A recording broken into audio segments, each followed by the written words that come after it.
Praise the lord. 2వ తిమోతి పత్రిక 2వ అధ్యాయము 19వ వచనం. అయినను దేవుని యొక్క స్థిరమైన పునాది నిలకడగా ఉన్నది, ప్రభువు తన వారిని ఎరుగును అనునదియు, ప్రభువు నామమున ఒప్పుకొను ప్రతివాడును దుర్నీతి నుండి తొలగిపోవలెను అనునదియు దానికి ముద్రగా ఉన్నది.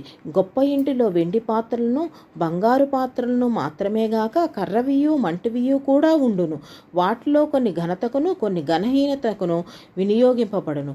ఎవడైనను వీటిలో చేరక తన్ను తాను పవిత్రపరుచుకొనిన ఎడల వాడు పరిశుద్ధపరచబడి యజమానుడు వాడుకొనుటకు అర్హమైన ప్రతి సత్కార్యమునకు సిద్ధపరచబడి ఘనత నిమిత్తమై పాత్ర అయ్యుండును. ఎప్పుడైతే మన సమస్తమైన దుర్నీతుల నుండి తొలగిపోయి మనల్ని మనం పవిత్రపరుచుకున్నామో, యజమానుడైన మన దేవుడు మన యేసుక్రీస్తు మనల్ని వాడుకొనుటకు అర్హమైన ప్రతి సత్కార్యమునకు మనల్ని సిద్ధపరచబడి మనల్ని వాడుకుంటారు.